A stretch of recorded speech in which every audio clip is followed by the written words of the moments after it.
नमूद केलाय. हिंदुत्वावर बोलणं हास्यास्पद आहे असं ते म्हणतायत.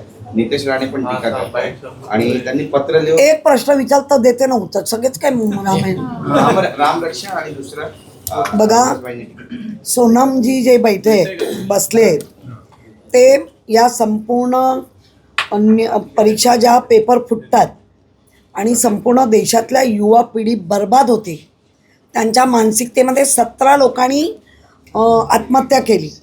म्हणजे ज्या मुलं पुढे जाऊ इच्छित होते अभ्यास करून, त्या 17 लोकांनी तरी प्रशासन म्हणजे राज्यकर्ते सिरियस नाही. हे सोनम आपल्या ह्याच्यावर बसू नये. उद्धवजींचं पण म्हणणं तेच आहे की तरुण पिढीला बर्बाद नका करू, त्यांच्या मार्गाने त्यांना जाऊ दे. आणि त्यासाठी तुम्ही या सगळ्या एक्झाम आणल्या ना, त्याचे पेपर फुटतात कसे? आणि फुटलेले लोक कोण आहेत? थांबा, ज्यांनी फोडले पेपर ते कोण आहेत? कुठल्या ह्याचे पदाधिकारी आहेत?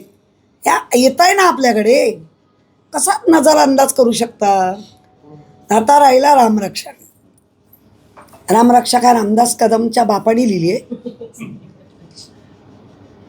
हे बोलायला कोणी दिला त्यांना अधिकार? अरे आधी तुला बोलता येते का? बघ, काही बोलता म्हणजे तुम्हाला अभय आहे केंद्रापासूनचं, म्हणून काही करा राहो, लाज बाळगा. त्या रामरक्षामध्ये ढुंगणाचं सोडलं आणि त्या CC कॅमेऱ्यावर टाकलं. ढुंगणाचं जे धोतर आहे ना ते सोडलं आणि CC कॅमेऱ्यावर टाकून चोऱ्या झाल्या. हे पण तुमच्याच लोकांनी आणलं आहे, सत्तेत बसलेल्या लोकांनी आणलं. त्याची लाज बाळगा. उद्धवजींनी रामरक्षा म्हणण्याचं का तुझ्या बापाने लिहिली रामरक्षा? उद्धवजींनी म्हणायची नाही. तू कोण? उगाच काहीतरी बोलून हे असे मायलेज घेऊ नका. रामरक्षा तुम्हाला वाटेल तेव्हा आम्ही बोलायची.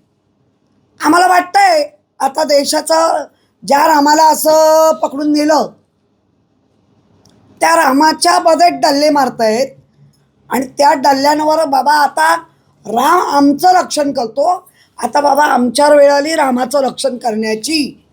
काय आहे त्याच्यावर बोला. राजकारण करता. तुमच्या बापाने लिहिली का रामरक्षा?